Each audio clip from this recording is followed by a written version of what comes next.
Star news Marathi, नवे पाऊल नवी दिशा। खासदार म्हणजे मी आज जाहीर सांगतो सर्वांना, खासदार म्हणजे ह्या सांगली जिल्ह्याचा भस्मासूर आहे। संजय काका पाटील म्हणजे ह्या सांगली जिल्ह्याचा भस्मासूर आहे। शेतकऱ्यांची उसाची बिलं असतील, जमिनी असतील, कुठल्याही गोष्टीत काकाने लुबाडायचं कमी केलेलं नाही कुणाला। आम्ही खरे पैलवान आहोत। तर मला या गोष्टी बोलायच्या नाहीत, पण कुस्तीचा एक तरी गुण तुमच्या अंगात असावा। आपलं चाललं बोलणं तरी कमीत कमी पैलवानासारखं असावं। परत म्हणजे मी राजकारणातला पैलवान आहे। राजकारणातले जरी पैलवान असले तर तुम्ही तुमच्या वार्डामध्ये नगरसेवक होऊन दाखवा। मी राजकारण सोडून देत पुढे, एवढं तुम्हाला आवाहन। रवींद्र वस्त्रनिकेतन सलगरे, खास लग्न बस्तावा आहेरासाठी होलसेलपेक्षाही कमी किमतीत संपूर्ण कुटुंबांची खरेदी। कांजीवरम, बनारसी, जुल्ला, Bangalore silk, Madurai silk, Calcutta cotton full व्हरायटीत उपलब्ध। सूट व इंडो शेरवानी, हळदीसाठी कुर्ता, सफारी, ब्रँडेड शर्ट, पॅन्टचे खास कलेक्शन, असंख्य व्हरायटीसह 51% भरघोस डिस्काउंट। जादा झालेला माल परत घेऊन पैसे परत। त्वरा करा, आजच भेट द्या रवींद्र वस्त्रनिकेतन सलगरे। कुणावरही पण जास्त काही बोलायचं नाही, पण तरी सुद्धा आज विरोधकांकडून हा उमेदवार चालणार नाही ही एकच टीका होते, कारण दुसरं काही त्यांना माझ्यावर काही बोलायलाच नाही। आणि समोरनं बोललं जातंय की जी खरी लढत आहे ती अपक्ष आणि भाजपच्या उमेदवारांमध्ये आहे।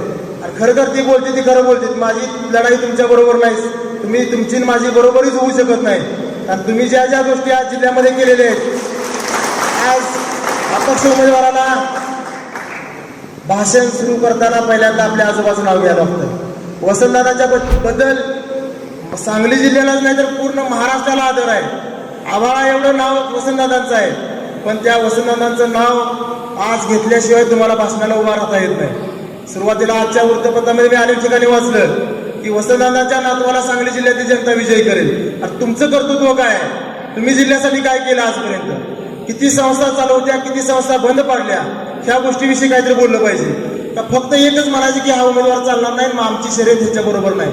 मीही त्या गोष्टीला आज दुरोजा देतो की खरोखर तुमची माझी लढाई होऊ शकत नाही। तुम्ही माझ्या जोडीतलेच नाहीत, दोघं पण माझ्या जोडीतले नाहीत। कारण आज विशाल पाटलांचं जर सांगायचं गेलं तर 2013-14 सालची बिलं वसंतदादा सहकारी साखर कारखान्याची ती अजून शेतकऱ्यांच्या पदरात पडलेली नाही। म्हणजे 2014 आणि आज 2024 शेतकऱ्याला दाम दुप्पट नाही तर दाम तिप्पट होऊन बिलं तुम्ही शेतकऱ्यांच्या खात्यात जमा करा आणि मग जनतेसमोर भाषण उभा करा। वसंतदादा दूध संघ असेल, वसंत बाजार असेल, वसंतदादा बँक असेल, त्यानंतर आजोबांच्या नावाने ज्या ज्या संस्था होत्या त्या सगळ्या बंद पडल्या। त्यानंतर मला वाटतं प्रकाश बापूंच्या नावाने एक सहकारी संस्था मोठी उभा करण्यात आली, ती सुद्धा बंद पडली।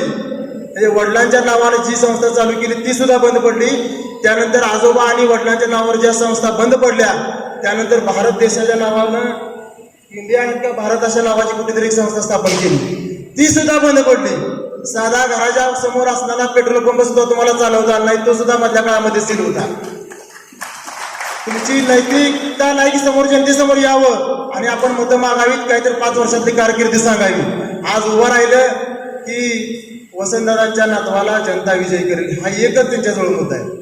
आणि दुसरा खासदारांच्या वरती टीका करायची, पण खासदार म्हणजे मी आज जाहीर सांगतो सर्वांना, खासदार म्हणजे ह्या सांगली जिल्ह्याचा भस्मासूर आहे। संजय काका पाटील म्हणजे ह्या सांगली जिल्ह्याचा भस्मासूर आहे। शेतकऱ्यांची उसाची बिलं असतील, जमिनी असतील, कुठल्याही गोष्टीत काकाने लुबाडायचं कमी केलेलं नाही कुणाला। आज आपण खानापूर तालुका बघतोय, खानापूर तालुक्यातील नागेवाडी, परवा तुर्ची कारखान्यावर होतो मी, तुर्ची गावामध्ये माझी सभा होती। तुर्ची गावामध्ये मी जाहीररित्या सांगितलं गाववाल्यांना, आज मी बोलतोय ही वाईट वाटेल म्हणलं, तुर्ची गाव हे संपूर्ण जिल्ह्यात बदनाम झालेलं गाव आहे म्हणलं। त्याच्या पाठीमागं कारण तुर्चीमध्ये जे असणार सहकाराचं मंदिर, जे हडप करण्याचं काम तुमच्या खासदारांनी केले, ज्या ठिकाणी जाईल तिथे तुर्ची कारखाना हे नाव लागलं जाते। तसंच आज माझ्या तालुक्यामधलं नागेवाडी सहकारी साखर कारखाना आहे।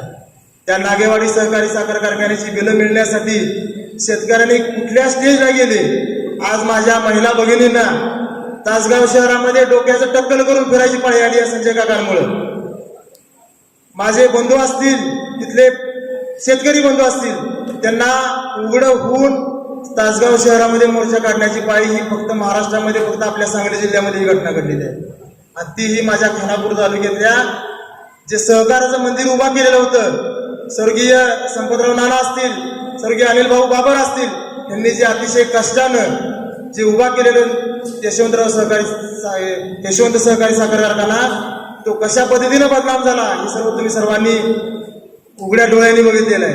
आणि अजूनही त्याची बिलं, दुधाची बिलं असतील, अजूनही पाठीमागे बाकी आहेत. त्यांनी कुठला अधिकार आहे तुम्हाला जनतेपुढे जायला? आजही दिगंजी भागात गेलो, मी परवा दिगंजीला गेलो, माझ्याजवळ आपुलकीनं लोक आली की वसंतदादा दूध संघाची बिलं पैलवान अडकलेले ते तुम्ही आमची तेवढी काढून घ्या, आम्ही तुमच्या पाठीशी ठामपणे उभा राहू. म्हणजे कुठलं सर पुढे घालत होते बघा. विशाल पाटलाच्या दूध संघाची बिलं जुने अडकलेली तुम्ही आम्हाला काढून द्या, मग आम्ही तुमच्या पाठीशी राहतो. म्हणलं हे असं होत नाही, पण तुम्ही खरोखर प्रामाणिकपणे माझ्या पाठीशी राहा. ज्या गोष्टी बिला सहकारी संस्थाची बिलं अडकलेली असतील खरोखर ते आपण काढण्याचा निश्चित प्रयत्न करू, असं एक त्यांना आश्वासन दिलं मी. खरं तर आम्ही खरे पैलवान आहोत. खरं आता मला या गोष्टी बोलायच्या नाहीत, पण कुस्तीचा एक तरी गुण तुमच्या अंगात असावा. आपलं चालणं बोलणं तरी कमीत कमी पैलवानासारखं असावं. बरोबर, म्हणजे मी राजकारणातला पैलवान आहे. राजकारणातले जरी पैलवान असले तर तुम्ही तुमच्या वार्डामध्ये नगरसेवक होऊन दाखवा. मी राजकारण सोडून देत पुढे, एवढं तुम्हाला आज आव्हान. ज्या गोष्टीला कुठलाही अर्थ नाही, म्हणजे समोरच्या माणसाला खरोखर एक प्रकारचा राग तयार होईल मनामध्ये, अशी भाषणं तुम्ही करताय, अशा पद्धतीनं जनतेसमोर जाताय की तुम्हाला खरोखर या गोष्टीचा कुठलाही अधिकार नाही जनतेला फसवण्याचा आणि लुबाडण्याचा. त्यामुळे येणाऱ्या काळामध्ये मी जास्त काय बोलणार नाही. विकास कामाचा मी आदरणीय सर बापू तुम्हाला माहीत असेल, आता ह्या महिन्या 2 महिन्यामध्ये महाविकास आघाडीचा एक पहिल्यांदा सदस्य झालो आणि नंतर उमेदवार झालो. पण त्याच्यापूर्वी मी 3 महिन्यापाठीमागं माझी ही जे जिल्ह्याच्या विषयी काय ध्येय धोरण आहे, कशा पद्धतीने विकास झाला पाहिजे या जिल्ह्याचा, म्हणून मी 3 महिन्यापाठीमागं सर्व वृत्तपत्राच्या माध्यमातून माझा वैयक्तिक जाहीरनामा जाहीर करणारा महाराष्ट्रातला पहिला इच्छुक उमेदवार मी होतो. आपल्या परिसरातील लेटेस्ट बातम्या पाहण्यासाठी स्टार न्यूज मराठी यूट्यूब चॅनलला आत्ताच सबस्क्राईब करा.